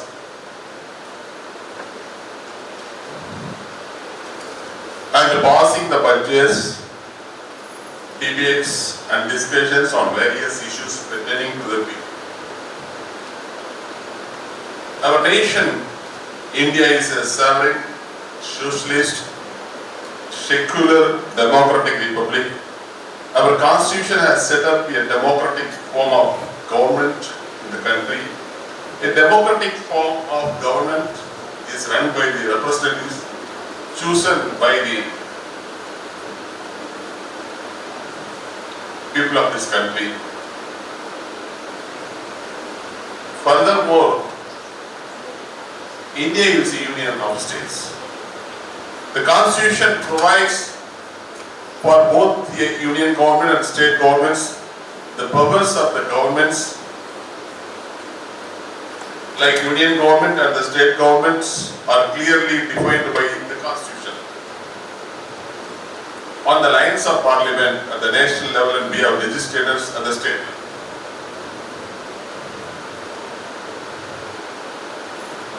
இந்தியாவை பொறுத்தவரையில நீங்க பேசிய முதல்வர் அவர்கள் குறிப்பிட்டதை போல India என்பது ஒரு நாடு. India is a continent. ஒரு ஆசிய கண்டத்தை போல ஒரு கண்டம் என்று கூறுகிற அளவுக்கு இந்தியா ஒரு கண்டம், நாடு என்று சொல்வதை விட. ஏனென்றால் பல்வேறுபட்ட மொழிகள், பல்வேறுபட்ட பழக்க வழக்கங்கள், புளூரலிசம், பன்முகத்தன்மை கொண்ட இந்தியாவை பொறுத்தவரையில இந்த நாட்டை ஆள்வது என்பது மிக கடினமான பணி. 1947 சுதந்திரம் அடைவதற்கு முன்னாலே இந்திய நாடு என்று ஒரு நாடு இல்லை. 721 பிரின்ஸ்லி ஸ்டேட்ஸ், மன்னராட்சி, 721 மாகாணங்கள், சிறு சிறு மாகாணங்கள். தமிழ்நாட்டில் எடுத்துக்கொண்டால் புதுக்கோட்டை அரசர் தலைமையில ஒரு மாகாணம். மாகாணம் ஆட்சி பகுதிகள், அவருடைய ஆளுகைக்கு உட்பட்ட பகுதிகள். கேரளாவில் சென்றால் திருவனந்தபுரம் சமஸ்தானம். அப்படி கொஞ்சம் நீங்க கர்நாடகா போனீங்கன்னா நிறைய மன்னர்கள் ஆண்டு கொண்டு இருந்த பகுதி கிட்டத்தட்ட 721 பிரின்ஸ்லி ஸ்டேட்ஸ் எல்லாம் இணைத்துத்தான் இந்தியா என்கிற ஒரு நாட்டை, ஹைதராபாத் உட்பட, ஹைதராபாத் நிஜாம்களுடைய தலைமையில் இருந்த ஒரு சமஸ்தானம். இப்படி இந்தியா சுதந்திரம் பெறுவதற்கு முன்னாலேயே இந்த சூழ்நிலைகள் இருந்தது. சுதந்திரம் பெற்ற பிறகு இந்த நாட்டை ஒருங்கிணைக்கின்ற பணியை நம்முடைய தலைவர்கள் ஜவஹர்லால் நேரு அவருடைய தலைமையில சர்தார் வல்லபாய் பட்டேல் போன்றவர்கள் எடுத்த இந்த சமஸ்தானங்கள் எல்லாம் இணைக்கப்பட்டு இந்தியா என்று ஒரு மிகப்பெரிய நாட்டை உருவாக்கினார்கள் இன்றைய முன்னோர்கள். அப்படி உருவாக்குகின்ற நேரத்தில் அந்த சமஸ்தானங்களுக்கு அவர்கள் தனித்துவமாக அனுபவித்து வந்த அடையாளங்களை மாற்றக்கூடாது. அந்த கண்டிஷன், அந்த கண்டிஷனோட அந்த சமஸ்தானங்களை இந்தியாவோடு இணைத்தார்கள் நம்முடைய முன்னோர்கள். அதன் பிறகு இந்திய அரசியலமைப்பு சட்டம் உருவாக்குவதற்காக கிட்டத்தட்ட 2.5 ஆண்டுகள், 1946 முதல் 1949 வரையில இந்திய அரசியலமைப்பு சட்டத்தை அண்ணல் அம்பேத்கர் அவருடைய தலைமையிலே ஒரு குழுவினை அமைத்து, அந்த குழுவிலே இந்தியா முழுவதும் இருக்கின்ற சட்ட வல்லுநர்கள், முன்னணி தலைவர்கள், நூற்றுக்கணக்கான முறை இந்திய பாராளுமன்றத்தில் நீங்க வந்தீங்கன்னா பார்க்கலாம், நூற்றுக்கணக்கான முறை அமர்ந்து ஒரு கருத்தை கொண்டு வந்து இந்தியா ஒரு மதச்சார்பற்ற நாடாக இருக்க வேண்டும். நம்மிடமிருந்து பிரிந்து சென்ற பாகிஸ்தான் ஒரு இஸ்லாமிய நாடாக மாறிவிட்டது. இந்தியா ஒரு மதச்சார்பற்ற நாடாக இருக்க வேண்டும். அந்த ஒரு மதச்சார்பற்ற நாடாக நாம் செயல்படுவதற்கு எப்படிப்பட்ட வழிமுறைகளை மேற்கொள்ள வேண்டும், எப்படிப்பட்ட அரசியல் சட்டத்தை உருவாக்க வேண்டும் என்று மனதிலே வைத்து திருத்தங்களை கொண்டு வந்து பல்வேறுபட்ட நாடுகளுடைய அரசியல் சட்டங்களை எல்லாம் கொண்டு வந்து வைத்து அதில் இருக்கின்ற முக்கியமான ஷரத்துக்களை எடுத்து தேவையற்றதை விட்டுவிட்டு நமக்கு தேவைப்படுகின்ற நம்முடைய கலாச்சாரத்திற்கு, பண்பாடுக்கு தேவைப்படுகின்ற வகையில் அந்த அரசியலமைப்பு சட்டத்தை 2.5 ஆண்டுகள் அமர்ந்து நம்முடைய முன்னோர்கள் உருவாக்கிய பிறகுதான் இந்திய அரசியலமைப்பு சட்டம் நடைமுறைக்கு கொண்டு வரப்பட்டது என்று நீங்கள் உணர வேண்டும். அதே போல இன்றைக்கு நடத்திய பாராளுமன்றத்திலே எல்லாம் கவர் பண்ணிட்டீங்க. Question hour 0 hour தான் கவர் பண்ணுங்க. Bills introduction and discussions, no contest motion, amendments எல்லாம் 1 hourல ஒரு மார்க் பார்லிமெண்ட், ஒரு மாதிரி பாராளுமன்றத்தை அருமையாக நடத்திருக்கீங்க. நான் உண்மையிலேயே மகிழ்ச்சி அடைகிறேன். எனக்கு இங்க வந்து ஆரம்பத்திலேயே நம்முடைய மாணவி இங்கே அமர்ந்திருந்தார்கள். பாராளுமன்றத்துடைய ஸ்பீக்கர், சபாநாயகராக வந்து அவர் இந்த அவையை நடத்திய விதம் என் மனக்கண் முன்னாலே ஒரு நிஜமான பாராளுமன்றத்தை பார்ப்பதை போன்ற எண்ணத்தை உருவாக்கிவிட்டது. நம்முடைய மாணவி பைனான்ஸ் மினிஸ்டரா ஆயிட்டாங்க. இந்த பக்கம் பின்னாடி அமித்ஷாவை போன்ற ஒரு தோட்டத்தில் ஹோம் மினிஸ்டராக இருந்திருந்தார். இந்த பக்கம் எல்லா மொழிகளில் இருந்த மகிழ்ச்சியான விஷயம், இன்னைக்கு இந்தியாவை பொறுத்தவரையில் 22 official language we are accepted as the official language. Apart from that, we have so many languages. நம்ம பிரின்சிபல் சொன்னது போல கிட்டத்தட்ட 1599 மொழிகள் இருக்கின்றன. அவைகளில் 129 மொழிகள் வந்து மேஜர் லாங்குவேஜஸ். 19,500 வட்டாரத்தில் வழக்கு. நம்ம தமிழை எடுத்துட்டீங்கன்னா சென்னையில் பேசுகின்ற தமிழ் ஒரு மாதிரி இருக்கும், கோயம்புத்தூர் பேசுகின்ற தமிழ் ஒரு மாதிரி இருக்கும். அதே திருநெல்வேலியோ மதுரையோ போனீங்கன்னா அந்த தமிழ் இப்படி வழக்கத்தில் இருக்கக்கூடிய மொழிகள் ஸ்லாங்ஸ் 19,500 வகைகளிலே நாம் இந்தியாவில் பேசிக் கொண்டிருக்கிறோம். இப்படி பல்வேறுபட்ட மொழிகள், பல்வேறுபட்ட இனங்கள், பல்வேறு கலாச்சாரங்கள், பல்வேறுபட்ட உடை கலாச்சாரங்களை கொண்டிருக்கிற இந்தியாவை கட்டி ஆள்வது என்பது சாதாரண விஷயம் கிடையாது. நாம் படித்திருப்போம் வரலாற்றில் சோழர்கள் ஆண்டார்கள். சோழர்கள் அந்த பக்கம் கடாரம் கொண்டான், கங்கை கொண்டான், அது கடலை தாண்டி சென்று இந்தோனேஷியாவிலே சென்று தோழர்கள் ஆட்சியை பிடிப்பாங்களே தவிர அந்த நிர்வாகத்தை நாம் நடத்த முடியாது. ஆட்சியை பிடிப்பார்கள், அங்கேயே ஒரு குழுல பார்ப்பாங்க, அப்ப வச்சுக்கோ எனக்கு கப்பத்தை மட்டும் கட்டு அப்படின்னு சோழர்கள் இந்த பக்கம் நம்முடைய ஆந்திர மாநிலத்தை தாண்டி ஆண்டு இருக்கிறார்கள். தமிழ்நாட்டிலே சோழர்கள், பல்லவர்கள், பாண்டியர்கள் என்று இப்படி மன்னர்கள் ஆண்ட பொழுது ஒருத்தரும் படையெடுத்து சென்று ஒரு நாட்டை பிடித்ததாகத்தான் வரலாறு. அப்படி படையெடுத்து சென்று நாட்டை பிடிக்கிற நேரத்தில் அவர்களுடைய கொள்கைகளையும் அவருடைய வழிபாட்டு முறைகளையும் அந்த மக்கள் பின்பற்ற வேண்டும் என்று அந்தந்த காலத்திற்கு ஏற்ற நடைமுறையில் இருந்து வந்திருக்கிறது. அந்த மன்னராட்சிக்கு பிறகு இன்றைக்கு உலகம் ஏற்றுக்கொண்டிருக்கின்ற ஒரு ஜனநாயக அமைப்பு தான் தேர்தல் அமைப்பு. இந்த தேர்தல் அமைப்பு மூலம் தேர்ந்தெடுக்கப்படுகின்ற நாடாளுமன்ற உறுப்பினர்கள் நாடாளுமன்றத்திலே எந்த கட்சிக்கு அதிகமான எண்ணிக்கையிலே உறுப்பினர்கள் கிடைக்கிறார்களோ அந்த வகையிலே அவர்களை பிரதமரை தேர்ந்தெடுக்கலாம் என்ற வழிமுறை. அதே போலவே சட்டமன்றத்திலே எந்த கட்சி அதிகமான, நம்ம தமிழ்நாட்டை எடுத்துக்கொண்டால் 234 சட்டமன்ற தொகுதிகள், 117 சட்டமன்ற தொகுதிகள், கூடுதலாக ஒரு இடம் 118 சட்டமன்ற உறுப்பினர்கள் யார் வைத்திருக்கிறார்களோ அவர்கள் தான் நாட்டை ஆள முடியும். அது மட்டுமல்லாமல் கன்கரண்ட் லிஸ்ட், எஜுகேஷன் எடுத்தீங்கன்னா எக்ஸாம்பிள் சொல்றேன், ஹெல்த், ரெண்டுமே பார்த்தீங்கன்னா கன்கரண்ட் லிஸ்ட்ல இருக்கும். அது பாராளுமன்றமும் அதில் சட்டத்தை ஏற்றலாம், மாநில அரசாங்கங்களும் சட்டத்தை ஏற்றிக்கொள்ளலாம். ஒரு சிலவற்றை குறைப்பு ராணுவம் இருக்குன்னு வச்சுக்கல, பினான்ஸ் இருக்குன்னா அவைகளிலே சட்டம் இயற்றுகின்ற அதிகாரம் நம்முடைய மத்திய அரசுக்கு மட்டும்தான், ஒன்றிய அரசுக்கு மட்டும்தான் உண்டு.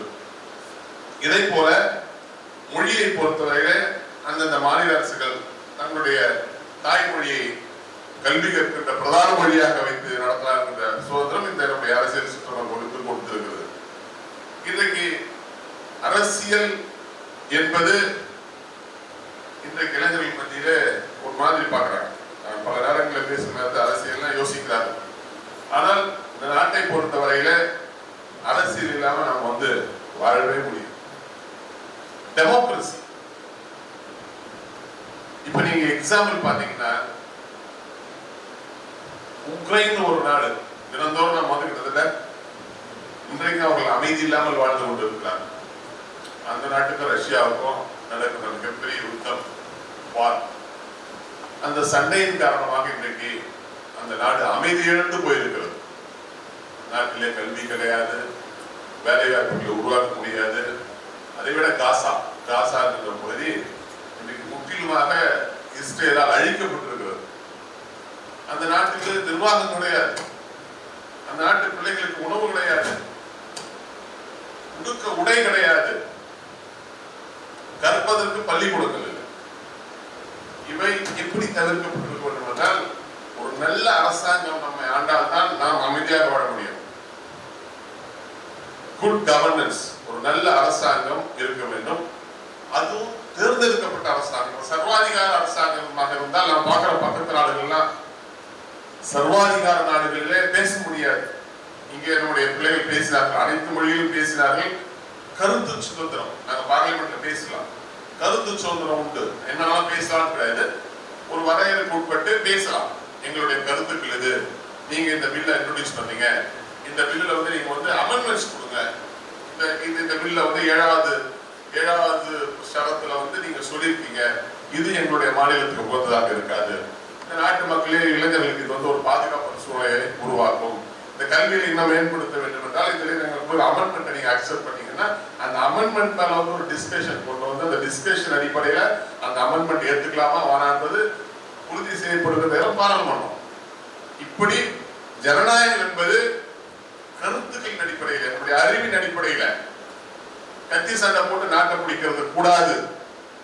நாட்டை பிடித்த பிறகு அவங்களை சர்வாதிகார மனப்பான்மை மக்களை ஆளக்கூடாது. அவரவர் விரும்புகின்ற கலாச்சாரத்தை பின்தொடர்வதற்கும் அவரவர் வழிபடுகின்ற வழிபாட்டு முறையிலே நாம் எந்த விதமான தொல்லையும் இருக்கக்கூடாது என்கின்ற காரணத்தால் தான் இந்தியாவை நம்முடைய முன்னோர்கள் ஒரு மதச்சார்பற்ற நாடாக இருந்து இன்றைய வரையில் நாம் உருவாக்கிக் கொண்டிருக்கிறோம் என்றால் நம்முடைய அரசியலமைப்பு சட்டம் உருவாக்கி கொடுத்திருக்கின்ற நெறிமுறைகளும் வழிகாட்டுகளும் தான் மறந்துவிடக் கூடாது. நீங்க ஒரு அமைதியான வாழ்க்கையை வாழ்ந்து கொண்டிருக்கிறீர்கள். 1100 ஆண்டுகளுக்கு முன்னாடி பாத்தீங்கன்னா பல்வேறுபட்ட போராட்டங்கள் இந்தியாவில். கல்வி எல்லாருக்கும் கிடையாது. நாம இன்னைக்கு கல்வி எல்லாருக்கும் எப்படி கிடைத்தது? இந்திய அரசியலமைப்பு சட்டத்தை உருவாக்கிய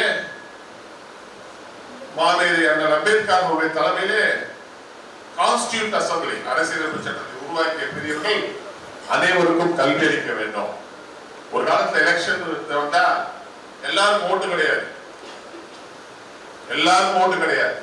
யார் வசதி படைத்தவர்களோ யார் கொஞ்சம் படிச்சிருக்காங்களோ அவங்களுக்கு தான் வாக்குரிமை என்கிற நிலை மாதிரி இன்னைக்கு காமன் சாதாரணமாக இருப்பவருக்கும் வாக்களிக்கின்ற உரிமையை பெற்று தந்து நம்முடைய அரசியல் சாசனம் என்பதை நாம் மறந்துவிடக்கூடாது.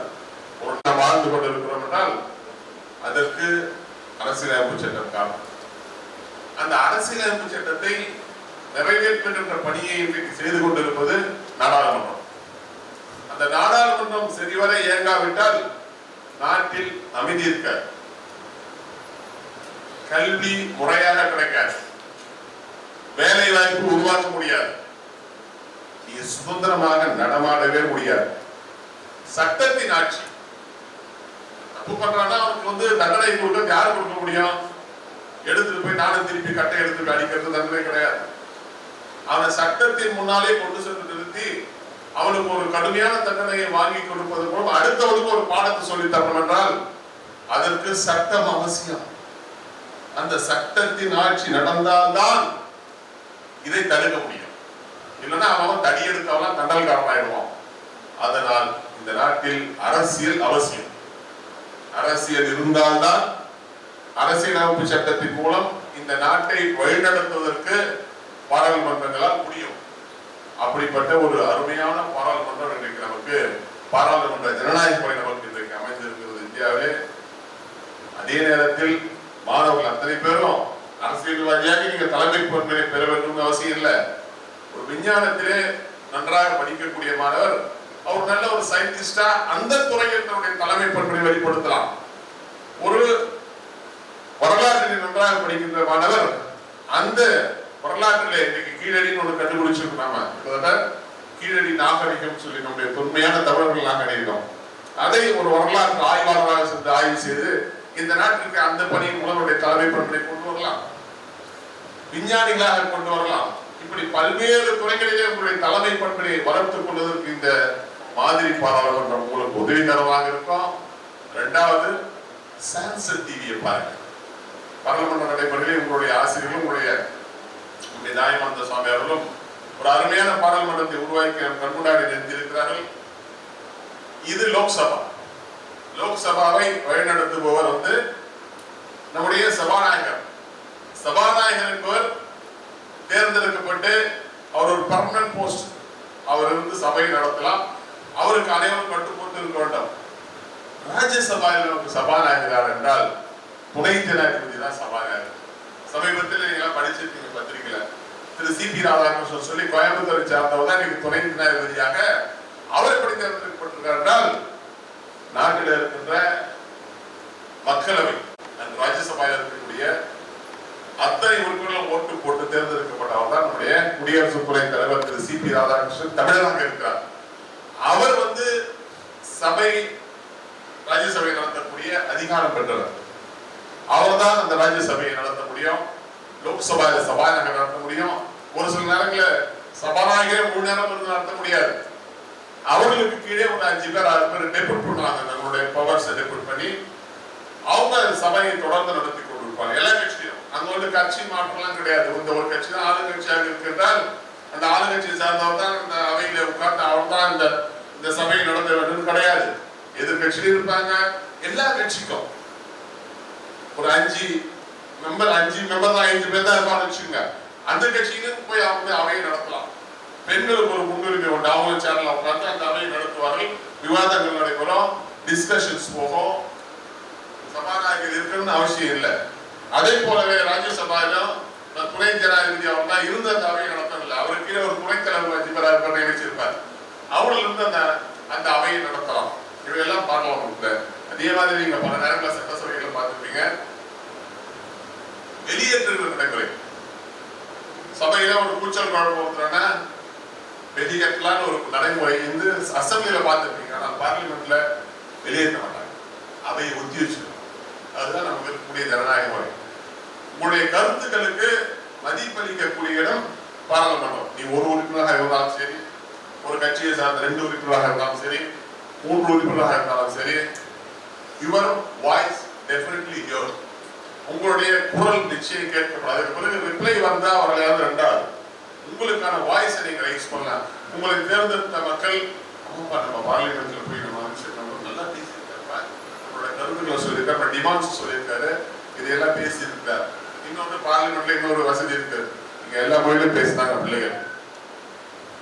லோக்சபா இன்னும் ராஜ்யசபாய்க்கு வரல. லோக்சபாவை பொறுத்தவரை கிட்டத்தட்ட நமக்கு இருக்கக்கூடிய 22 மொழிகள், 22 அபிஷியல் லாங்குவேஜஸ் நீங்க பேசலாம்.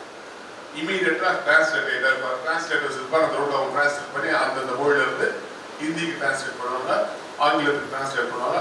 அதற்கு பிறகு அந்த உறுப்பினர் பொழுது கொண்டு பதில் சொல்வதற்கோ இல்லை அமைச்சர்கள் பதில் சொல்வதற்கோ வாய்ப்பு இன்னைக்கு நம்ம லோக்சபா. அதாவது சான்செட் டிவியை பாருங்க. சும்மா எல்லா டிவி என்டர்டைன்மெண்ட் பார்க்கறது வேற விஷயம். நீங்க சான்செட் டிவியை பார்த்தீங்கன்னா 2வது அதிக நேரங்களில் அந்த சான்செட் டிவியில வந்து இந்தியாவுடைய வரலாறு சொல்லுவோம். கான்ஸ்டிடியூஷன் நீங்க பாத்தீங்கன்னா ஒரு ஹிஸ்டரி பார்க்குற மாதிரி ஒரு 100 ஆண்டுகளுக்கு முன்னாலே 1946 எத்தனை முறை இந்த கான்ஸ்டிடியூட் அசம்பிளி கூடிச்சு, அந்த கான்ஸ்டிடியூட் அசம்பிளியில எப்படிப்பட்ட விவாதங்கள் நடைபெற்றது, எந்தெந்த தலைவர்கள் என்னென்ன பேசினாங்க, அது வேல்யூ. நீங்க கான்ஸ்டிடியூட் அசம்பிளி போய் என்னென்ன டிஸ்கஷன்ஸ் கேட்டீங்கன்னா அது ஒரு 50-100 வேல்யூஸ் இருக்கும். அவ்வளவு புத்தகங்கள் வந்து ஏன்னா அவ்வளவு டிஸ்கஸ் பண்ணியிருக்காங்க. இந்த சட்டத்தை கொண்டு வந்தா நம்ம நாட்டுக்கு உகந்ததா இருக்கும். உதாரணத்துக்கு சொல்லணும்னு பாத்தீங்கன்னா ஒரு காலத்துல ராஜஸ்தான்ல உடன்கட்டை என்கிற வழக்கம். உடன்கட்டைனா என்ன?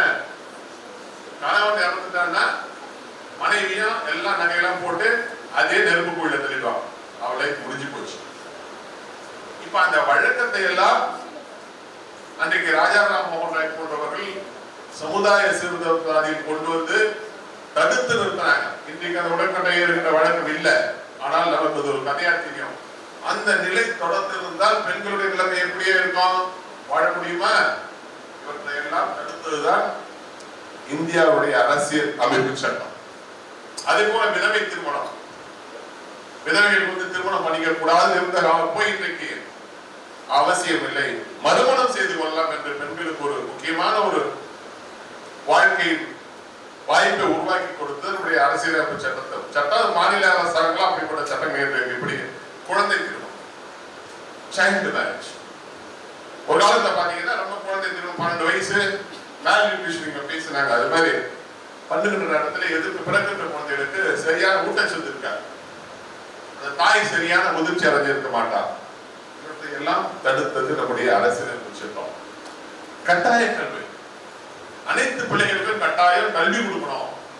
நம்முடைய லிட்ரசி, நம்முடைய எழுத்தறிவு என்பது ரொம்ப கம்மியா இருந்துச்சு. ஒரு 100 ஆண்டுகளுக்கு முன்னாடி பாத்தீங்கன்னா நம்முடைய லிட்ரசி வந்து ரொம்ப கீழே இருந்துச்சு. இன்றைக்கு ஒரு சாதாரண நிலையில இருக்கின்ற மனிதன் கூட கல்வி கிடைக்கிறது என்றால் நம்முடைய அரசியலமைப்பு சட்டம் உருவாக்கி கொடுக்கிற கேரண்டி, ஒரு குறைந்தபட்ச உத்தரவாதம். அதே போல அனைவருக்கும் உணவு. நாட்டில் பசி பட்டியல நீங்க படிச்சீங்கன்னா ஒரு காலத்துல வந்து கடுமையான பசி பட்டியல் நிறைய. இப்ப கூட பாத்தீங்கன்னா பல மேற்கத்திய நாடுகள், அமெரிக்கா, ஆப்பிரிக்கா போன்ற நாடுகள் வந்து இன்னும் பிள்ளைகள் வந்து சரியான உணவு கிடைக்காது. அந்த பிள்ளைகளுக்கு இன்றைக்கு வந்து கட்டாயமாக அனைத்து கேரண்டியை உருவாக்கி கொடுத்திருக்கிறது நம்முடைய அரசியலமைப்பு சட்டம். அதே மாதிரி அனைவருக்கும் வேலை வாய்ப்பு உருவாக்கி கொடுக்கின்ற ஒரு கேரண்டி அரசியலமைப்பு சட்டத்தை உருவாக்கி கொடுத்திருப்பது விளைவாகத்தான் எந்த அரசாங்கம் இருந்தாலும், இருக்கின்ற அரசாங்கம் இருந்தாலும், வரப்போகின்ற அரசாங்கமாக இருந்தாலும், அவை இந்த நாட்டில் இருக்கிற இளைஞர்களுக்கு வாய்ப்பினை, வேலை வாய்ப்பினை உருவாக்கி கொடுக்க வேண்டும் என்கின்ற ஒரு உத்தரவாதத்தை அளித்திருக்கிறது. இந்த அரசியலமைப்பு சட்டம் கொடுத்திருக்கிற உத்தரவாதங்கள் எல்லாம் இந்த ஒரு அரசு நிறைவேற்றுகிறதா என்பதை கண்காணிக்க வேண்டிய பணிதான் எதிர்கட்சி உறுப்பினருடைய பணி. ஒரு அரசாங்கம் வாக்குறுதி கொடுப்பாங்க, நான் ஆட்சிக்கு வந்தால் நாங்கள் 2 லட்சம் வந்து வேலை வாய்ப்பு உருவாக்கி கொடுப்போம் சொல்லுவாங்க. அதைத்தான் எதிர்கட்சிகள் வந்து ஃபாலோ ஆக்ஷன் இருக்கா? நீங்க சொன்னீங்க, நீங்க ஆட்சிக்கு வந்து 3 வருஷம் ஆட்சி, எவ்வளவு வேலை வாய்ப்பு உருவாக்கி கொடுத்துருக்கீங்க? நாங்கள் ஆட்சிக்கு வந்தா மருத்துவக் கல்லூரிகள், ஒரு காலத்துல பாத்தீங்கன்னா மருத்துவக் கல்லூரியில இருக்காது, டாக்டர்ஸ் வந்து ரொம்ப கம்மியா இருப்பாங்க.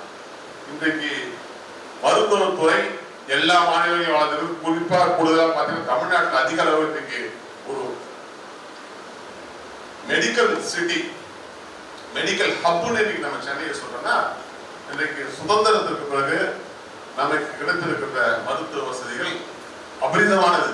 அந்த வகையில் இன்றைக்கு எந்த வியாதிக்கும் இன்றைக்கு குணப்படுத்துகின்ற மருத்துவர்கள், மருத்துவமனைகள் இன்றைக்கு உருவாக்கி இருக்கிறார்கள் என்றால் அதற்கு காரணம் அரசியலமைப்பு சட்டம் கொடுத்திருக்கிற ஒரு கேரண்டி. இப்படியாக பல்வேறு துறைகளிலே, விவசாயமாக இருந்தாலும், தொழிற்சாலையாக இருந்தாலும், அல்லது வணிகமாக இருந்தாலும், பல்வேறுபட்ட வகைகளிலே அந்த மக்களுக்கு எப்படிப்பட்ட உத்தரவாதத்தை அளிக்க வேண்டும், எப்படிப்பட்ட சட்டங்களை ஏற்றி அதன் மூலம் இந்த நாட்டு மக்களுக்கு பயன்களை கொடுக்க வேண்டும் என்கிற விவாதிக்கிற மிகப்பெரிய ஒரு ஜனநாயகத்தின் கோவிலாக இன்றைக்கு பாராளுமன்றம் திகழ்ந்து கொண்டு இருக்கிறது. அதே நேரத்தில் தலைமை பொறுப்பை வளர்த்துக்கொள்ள, அரசியல்னா நீங்க வந்து முகம் சொல்லிக்கிறாங்க பிள்ளைகள், நான் பார்த்திருக்கேன். அரசியல் என்பது இன்றைக்கு அப்படிப்பட்ட ஒரு தவறான கண்ணோட்டத்திலே கொண்டு செல்லப்பட்டிருக்கிறது. அரசியல் பொருளீட்டுவதற்கோ அல்லது புகழ் சேர்ப்பதற்கோ உருவானது கிடையாது. அரசியல் என்பது ஒரு சேவை, சர்வீஸ் ஓரியன்டட். அதிலே ஒரு சிலருக்கு அதை பயன்படுத்தி பொருளீட்டிக் கொள்ளலாம், அது எக்ஸெப்ஷனல் கேசஸ். ஆனால் அரசியல் என்பது சமுதாயத்திலே கீழ்நிலையில் இருப்பவர்களை கை தூக்கி விடுவதற்கு, அவர்களுக்கான உதவிகளை செய்வதற்கு, இன்னும் தெளிவு பெறாமல் இருக்கிற மக்களை தெளிவுபடுத்த வைப்பதற்கு, ஒடுக்கப்பட்டவர்களுக்கு வாய்ப்பளிப்பதற்கு, கல்வி கிடைக்காத நிலையில் இருப்பவர்களுக்கு உதவிகள் செய்து கல்வி அளிப்பதற்கு, அதே நேரத்தில் நல்ல அரசியல் கட்சியுடைய பணி நாட்டு மக்களின் தேவைகளை பூர்த்தி செய்வதாக இருக்க வேண்டிய பணிதான் ஒரு அரசியல் கட்சியின் பணி. இப்படிப்பட்ட பணிகளை எல்லாம் செய்ய வேண்டும் என்றால் அரசியல் இயக்கங்களும் அவசியம், அரசியல்வாதிகளும் அவசியம். அப்படிப்பட்ட நல்ல அரசியல்வாதிகளை தேர்ந்தெடுக்க வேண்டியதுதான் பொதுமக்களுடைய கடமை. அவங்க இந்த தப்பு பண்ணிட்டாங்கன்னா, ஒரு நல்ல அரசியல்வாதி கிடைக்காம போயிட்டாங்கன்னா, அந்த நாடாக இருந்தாலும் மாநிலமாக இருந்தாலும் 5 வருஷம் பின்னுக்கு போயிடும். பல்வேறுபட்ட மாநிலங்களை பார்த்து ஒரு கோபத்துல இப்போ ஒரு போக்கஸ் பண்ணி ஒரு பார்ட்டி ஓட்டு போட்டா அந்த பார்ட்டியோட செயல்பாடுகள் சரியாக இல்லாமல் போய்விட்டால், பாலிடிக்ஸ்னா சாதாரண விஷயம் இல்லை, ஒரு பார்ட்டி நடத்துறது ரொம்ப கஷ்டமான விஷயம். அந்த பார்ட்டியில் இருக்கிறவங்களுடைய எம்எல்ஏக்கள், அந்த எம்எல்ஏக்கள் தவறுகள் செய்யாமல் ஒழுக்கமாக யோகியமாக இருக்க வேண்டும் என்றால் ஒரு சரியான தலைமை அந்த அரசியல் கட்சி இருக்க வேண்டாம். அந்த அரசியல் கட்சி சரியான தலைமையாக இருந்தால்தான் அங்கே தேர்ந்தெடுக்கப்படுகிற சட்டமன்ற உறுப்பினர் ஒரு முறையாக பணியாற்றுவார். அவர் முறையாக பணியாற்றினால்தான் இந்த மக்களுக்கு போய் சேர வேண்டிய நல்ல பல திட்டங்கள் போய் சேரும். அதனால் அரசியல் இயக்கங்கள் அவசியம், அரசியல் இயக்கங்கள் நல்ல இயக்கங்களாக இருப்பது அவசியம். அப்படி நல்ல இயக்கங்களை தேர்ந்தெடுக்க வேண்டியது நம்முடைய நாட்டு மக்களுடைய கடமை. அதனால் அரசியல் இல்லாமல் நாடு இல்லை, அரசியல் இருக்க வேண்டும். நமக்கு உருவாகி இருக்கிற அரசியலமைப்பு சட்டம் இந்த நாட்டிலே ஒரு பன்முகத்தன்மை கொண்ட அரசியலமைப்பு சட்டம். இந்த அரசியல் சட்டம் இருந்தால்தான் இந்த நாடு ஒற்றுமையுடன் இருக்க முடியும். உரசல் இருக்காது, நீ இந்த ஜாதிக்காரன் அந்த மதத்துக்காரன் என்கின்ற பாகுபாடு இல்லாமல் அனைவரும் சமம் என்கின்ற நிலையை உருவாக்கி கொடுத்திருக்கிறது அரசியல் சட்டம்.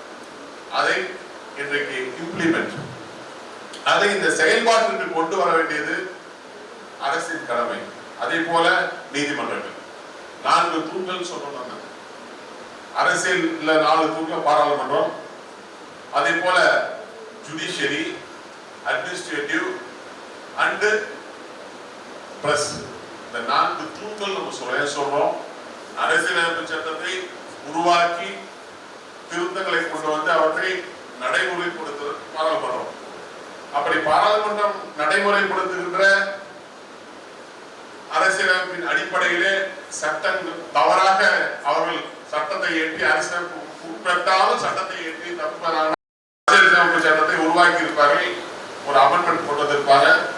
அந்த அமெண்ட்மெண்ட்டை எங்கேயாவது ஒரு இடத்துல வந்து ஒரு அரசாங்கம், மாநில அரசாங்கம், மத்திய அரசாங்கம் தவறு செய்கின்ற நேரத்தில், அரசாங்கங்களே தவறு செய்கின்ற நேரத்தில் அதை சரி பண்ணக்கூடிய கடமை நம்முடைய நீதித்துறைக்கு இருக்கிறது, உச்ச நீதிமன்றத்துக்கு, உயர் நீதிமன்றத்துக்கு இருக்கிறது. இது ஒரு வகை சரி பண்றது. அடுத்தது அட்மினிஸ்ட்ரேட்டிவ். இன்னைக்கு இருக்க ஐஏஎஸ் ஆபீசர்கள், ஐபிஎஸ் ஆபீசர்கள், ஐஎஃப்எஸ் ஆபீசர், ஐஆர்எஸ் ஆபீசர்லாம் இருக்காங்கன்னா இந்தியன் அட்மினிஸ்ட்ரேட்டிவ் ஆபீசர்ஸ்.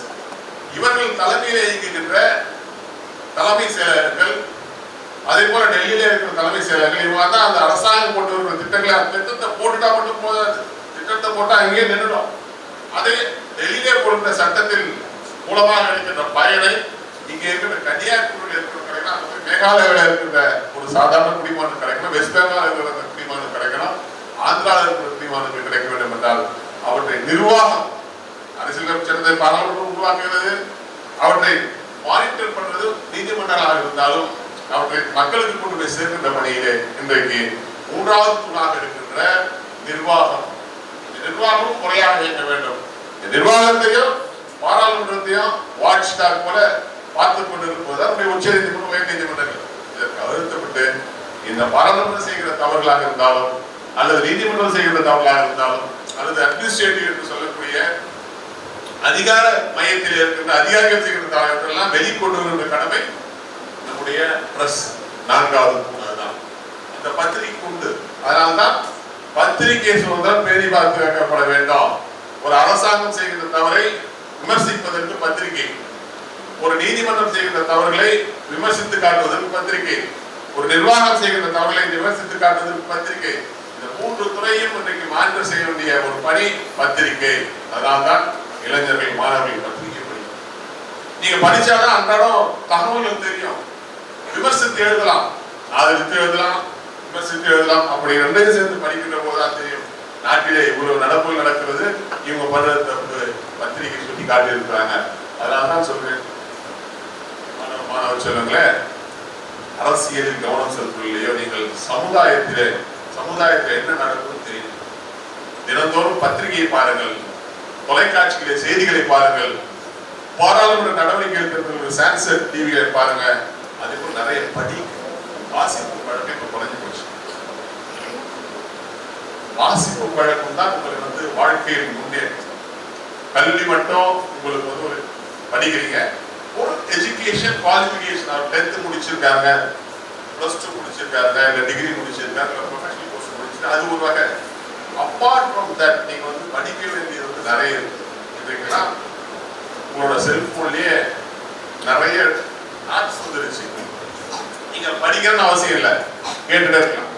ஒரு வரலாறு பார்க்கலாம், சயின்ஸை தெரிஞ்சுக்கலாம், ஒரு சைக்காலஜியை பத்தி படிச்சுக்கலாம், உலக வரலாறு தெரிஞ்சுக்கலாம். நீங்க வந்து எவ்வளவு ஆப்ஸ் வந்துருச்சு. இப்போ ஸ்டோரி டெல் ஒரு ஆப் இருக்கு, அந்த ஆப்பை நீங்க டவுன்லோட் பண்ணீங்கன்னா நம்மை பற்றி நான் தெரிஞ்சுக்கணும். முதல்ல நம்ம கல்வி என்பதனுடைய எதிர்கால வாழ்க்கை வளமா இருக்கும், ஒரு கார் வாங்கணும், பங்களா வாங்கலாம் கிடையாது. நாம் எப்படி இருந்தோம் ஒரு 50 ஆண்டுகளுக்கு முன்னாடி, நம்முடைய சமுதாயம் எப்படி இருந்துச்சு, ஒரு 100 வருஷத்துக்கு முன்னாடி இந்த நாடு எப்படி இருந்துச்சு, 100 வருஷத்துக்கு முன்னாடி யார் ரூல் பண்ணா, முகலாயர்கள் ரூல் பண்ணாங்க, பிரிட்டிஷ் ரூல் பண்ணா, இப்படி பல்வேறுபட்ட தாக்குதல்கள் இந்தியாவில் தாக்கப்பட்டது. 100 வருஷத்துக்கு முன்னாடி பாத்தீங்கன்னா நம்ம இன்றைக்கு அமைதியான வாழ்க்கை அன்றைக்கு மக்களுக்கு கிடையாது. ஒரு 100 years பேக், 1925 போய் பாருங்க. 1925 இந்தியாவோட பொசிஷன், இந்தியாவில் ஒரு நாடு வந்து கிடையாது, ஏதோ இந்தியா சொல்லிட்டு இருப்பாங்க கிடையாது. பிரின்ஸ்லி ஸ்டேட் ஆகிறாங்க, அவன் வந்தா இவன் வந்தா எல்லாம் வந்து உள்ள வந்து இங்க வந்து நிறைய இந்த நாட்டை சுரண்டி போயிட்டாங்க. அதற்கு பிறகு இந்தியா காந்தியடிகள் தலைமையிலே பிரிட்டிஷ் ஏகாதிபதியிலிருந்து போராடி ஒரு சுதந்திரம் பெற்றிருக்கிறோம்னா, சுதந்திர இந்தியா இருப்பதால் தான் இன்னைக்கு நீங்கள் சுதந்திரமா கல்வி கற்றுக் கொண்டிருக்கிறீர்கள். சுதந்திரமே நமக்கு இல்லை, பிரிட்டிஷ்காரன் நம்ம ரூல் பண்ணியிருந்தாலும் நமக்கு சுதந்திரம் இருந்திருக்க முடியுமா? நம்முடைய லாங்குவேஜ் இம்பார்ட்டன்ஸ் கிடைச்சிருக்குமா? நமக்கு வாழ்க்கை கிடைச்சிருக்குமா? இல்லை சுதோட்சையாலைகள் வந்திருக்குமா? இல்லை மெடிக்கல் காலேஜ் வந்திருக்குமா? ஒன்றும் வந்திருக்காது. அதனால்தான் எந்த நாட்டில் ஜனநாயகம் தழைத்தோங்குகிறதோ அந்த நாட்டிலே அந்த நாட்டு மக்களுக்கு நல்ல வாழ்க்கை அமையும் என்பதில் மாற்று கருத்தில்லை. அதனால் கல்வி ஒன்றே உங்களை பலப்படுத்துகின்ற வழிகாட்டுகின்ற கருவியாக மனதில் ஏற்று படியுங்கள், படித்துக் கொண்டே இருங்கள். படிப்பு தான் உங்கள் வாழ்க்கையை முன்னேற்றும். பல துறைகளில் உங்களை தலைமைத்துவத்தை கொண்டு வரும் என்று கூறி இந்த நல்ல வாய்ப்பினை எனக்கு அளித்த தாய்மானந்த சாமி அவர்களுடைய முதல்வர் அவர்களுக்கும் ஆசிரியர் பெருமக்களுக்கும் இந்த பார்லிமெண்ட்ல கலந்து சிறப்பாக ஒரு அருமையான பார்லிமெண்ட் எத்தனை நாள் ரெடி பண்ணி கேட்டேன். ஒரு அருமையான பாராளுமன்றத்தை ஒரு மார்க் பார்லிமெண்ட் மாதிரி பாராளுமன்றத்தை உருவாக்கி இருக்கிறீர்கள். அதில் பங்கு பெற்றிருக்கின்ற அனைவருக்கும் பாராட்டுகிறேன். அனைவரும் தலைமை பண்பினை பெற்று எதிர்காலத்திலே ஒரு நவரத்னங்களாக திகழ வேண்டும் என்று வாழ்த்தி விடைபெறுகிறேன். நன்றி, வணக்கம். Has added immense value to our youth parliament session. The clarity with which you spoke about responsibility, leadership and democratic participation has truly left a mark. Your guidance will surely motivate our students as they continue to grow into informed citizens. Approach the final segment. It's time to acknowledge the people who made this meaningful event possible. Yes, and for that, we would like to invite our event coordinator and beloved teacher, Ms. Deepa Lakshmi. Ma'am, please join us on the stage for the word. So, Honorable Chief Guest, CEO R. Swami, and respected our principal, Shivashakti Balan, and teachers and all my dear students, on behalf of the management, school management, I extend my heartfelt thanks to our esteemed Chief Guest, Mr. R. Girirajan, Member of Parliament, Rajya Sabha, for raising today as a youth parliament. With your inspiring presence, your words have truly motivated our students to understand the democracy with a greater responsibility and confidence. My sincere thanks to our principal and HOD Ms. Nirmala Devi and the program coordinator Ms. Ashwati and comrade Richard Asha for the constant support and guidance in the and impactful. A special appreciation to all student participants for their enthusiastic preparation and excellent performance. Finally, I thank everyone present here for the contributing to the success of this program. Thank you all. Thank you all my dear students for your wonderful performance. Thank you so much, ma'am, for your heartfelt words. With that, we officially conclude. We thank each and every one of you for your attention and participation. Let us carry forward the spirit of democracy, responsibility, and thoughtful dialogue